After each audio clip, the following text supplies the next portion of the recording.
रैदास जी भी ठाकुर जी के एक भक्त थे, निम्न जाति के थे। खूब रैदास जी भक्ति करते, तीर्थ यात्रा पे सदैव संलग्न रहते, हरिनाम उच्चारण कर भजन संकीर्तन करते। तो बोले एक दिन क्या हुआ कि नदी के किनारे जब रैदास जी स्नान कर रहे थे, तो स्नान करते करते उन्हें कुछ स्पर्श हुआ, कुछ भारी सी वस्तु स्पर्श हुई नदी में। जैसे ही भीतर देखा तो क्या पाया कि एक ठाकुर जी का नन्हा सा विग्रह था। रैदास जी बोले, अरे गोपाल जी, आप मुझसे प्रसन्न होकर मेरे सन्निकट आ गए। बोले, अरे बड़ी कृपा भाई, अरे आनंद आ गया। आज तो निश्चित ही मेरा इतना सद सौभाग्य है कि आपका सेवा मुझे प्रदान हो रही है। रैदास जी उस नन्हे से गोपाल जी को अपने संग ले आए। अब वैसे तो नित्य तीर्थ यात्रा में रहते थे, लेकिन जो कि ठाकुर जी की सेवा मिल गई, अब क्या करे। अरे अब तो जा नहीं सकता कहीं पर भी, कहीं भी जाकर दर्शन नहीं कर सकता। तो सबसे पहले तो अपने कुटिया के एक कोने में बढ़िया सा एक मेज बिठाकर, बढ़िया से कपड़े बिछाकर ठाकुर जी का सुंदर सा मंदिर बनाया, गोपाल जी को पधराया और नित्य प्रति प्रातः खूब उनकी सेवा करते, रात्रि तक उनमें ही व्यस्त रहते। अब विचार करने लगे, अरे काफी समय हो गया, तीर्थों पर नहीं गया, क्या करूं। अब लाल जी को संग संग तो लेकर जा नहीं सकता, तो विचार किया कि चलो ऐसा करता हूं कि अपनी कुटिया में ही कोनों में तीर्थ बना लेता हूं। बोले वो कोना कौन सा? बोले वृंदावन धाम। उस पर लिख दिया वृंदावन धाम। वो खिड़की कौन सी? बोले वो बद्रीनाथ धाम। ऐसे ही अलग अलग कोनों को, अलग अलग स्थानों को तीर्थ धाम बना लिया। अब तो प्रातः उठते, ठाकुर जी का श्रृंगार आदि व्यवस्था करते। बोले, अरे लाल जी, आज आपका कहाँ जाने का भाव है? अच्छा, वृंदावन चलेंगे। सोई अपने गोपाल जी को उठाते और वही कोने में जाकर उनके संग बैठ जाते, नेत्र बंद करते। अरे कितने सुंदर बिहारी जी के दर्शन हो रहे हैं, कितनी सुंदर कलकल निनाद कर रही है यमुना मैया, अरे कितना सुमधुर दर्शन हो रहा है। बस भाव से विचार करते और वास्तविक रूप में उन्हें वो सब फल प्राप्त होता है। जैसे ही समय परिवर्तित होता गया, उनकी भक्ति में और प्रगाढ़ता होती गई और दृढ़ता होती गई। अब तो जिस भी स्थान पर चले जाते, उस स्थान का जैसा वातावरण होता, वही वातावरण पूरे क्षेत्र का बन जाता। बोले, आज इतनी गर्मी में खूब ठंड हो रही है, सब स्वेटर पहनकर घूम रहे हैं। क्यों? बोले, आज निश्चित ही रैदास जी के ठाकुर जी बद्रीनाथ धाम गए होंगे। ऐसी सेवा, ऐसी भक्ति में प्रगाढ़ता। हम लोग सेवा नहीं करते, हम लोग पूजा करते हैं। पूजा किसे कहेंगे? प्रातः उठना, स्नान ध्यान करना, ठाकुर जी को खूब बढ़िया से स्नान करवाना, उनका पूजन करना, भोग लगाना, और 3 समय पर नियमित रूप से जो नियमानुसार बद्ध होकर हम विधिवत पूजन करते हैं, वह पूजन की विधि है। लेकिन सेवा किसे कहेंगे? जहां हम अपने सुख की नहीं, अपितु अपने ठाकुर जी के सुख की व्यवस्था करें।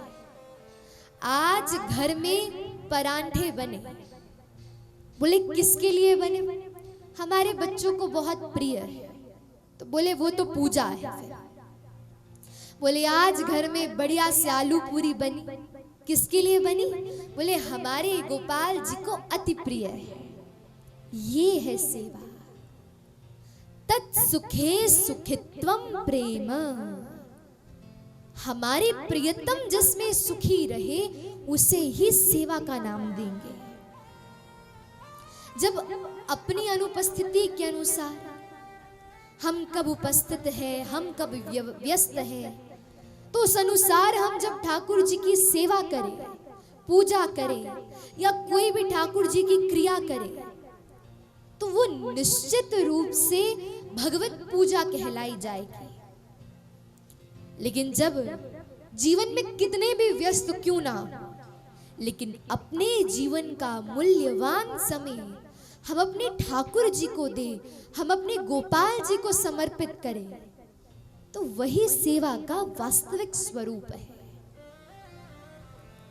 अब तो रैदास जी खूब प्रेम से सेवा करते, बढ़िया से खूब तीर्थ यात्रा करवाते, ठाकुर जी को स्वयं भी करते और अपने गोपाल जी को भी करवाते।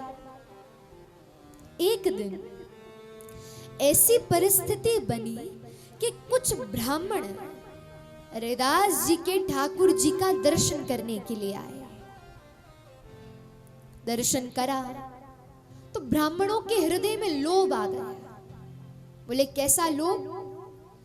बोले यदि ये ठाकुर जी हमें मिल जाए तो लोग आएंगे, दर्शन करेंगे, खूब सामग्रियां चढ़ाएंगे, धन राशि चढ़ाएंगे, तो हमारी तो इनकम का बढ़िया साधन बन जाएगा।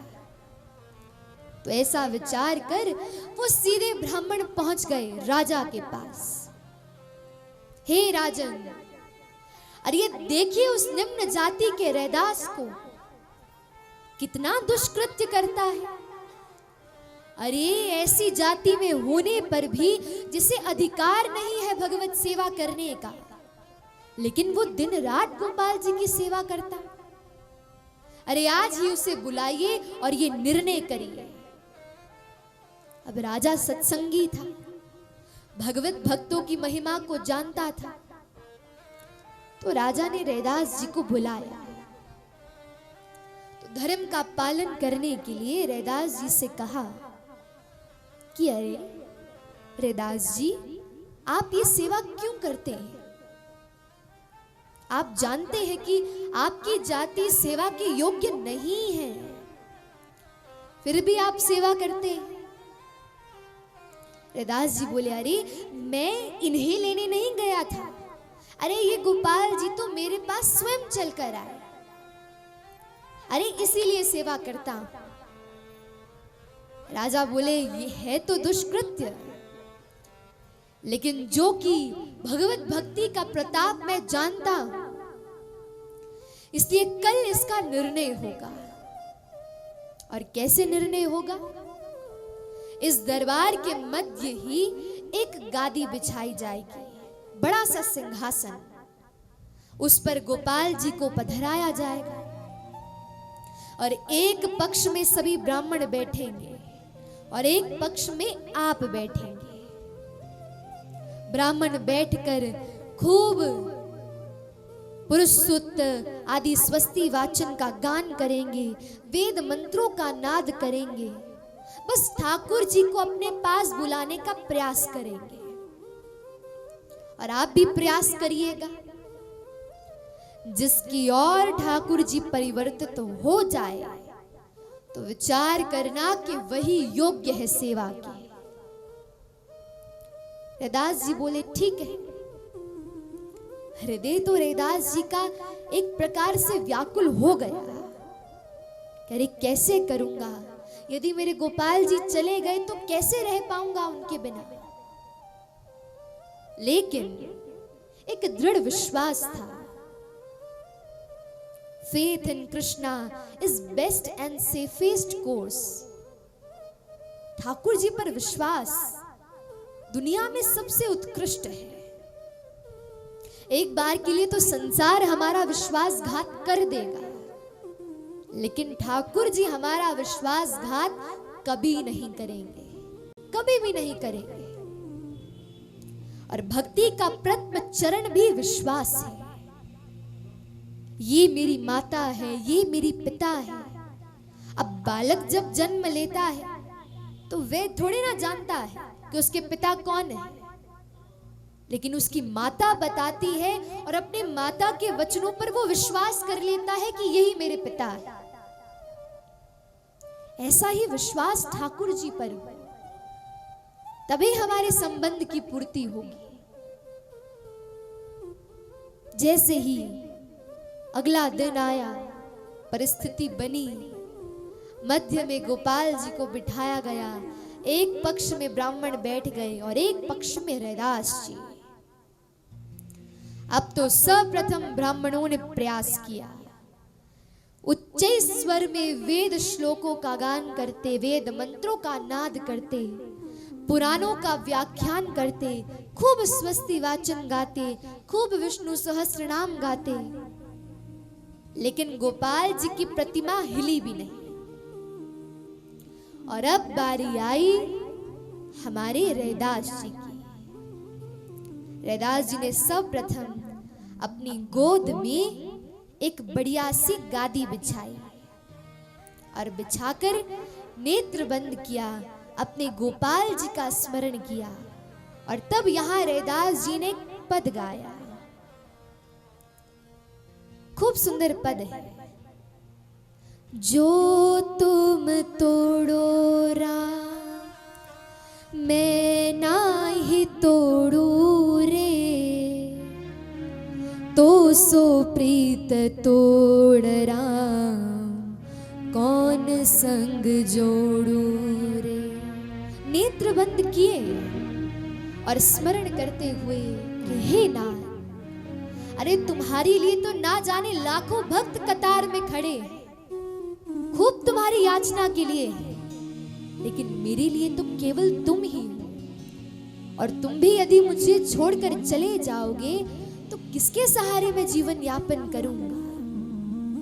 नेत्र बंद कर केवल यही कहा, जो तुम तोड़ो राम, मैं नाही तोड़ू रे, तो सो प्रीत तोड़ राम, कौन संग जोड़ू रे।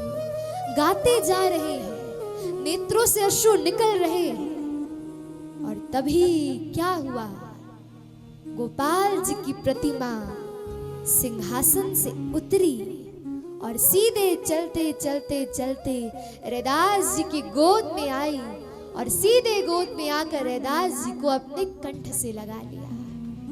और तब राजा ने व्यक्त किया, यही भक्ति का वास्तविक प्रताप है। सेवा का अधिकारी जात पात से नहीं, सेवा का अधिकारी केवल और केवल भक्ति से होगा।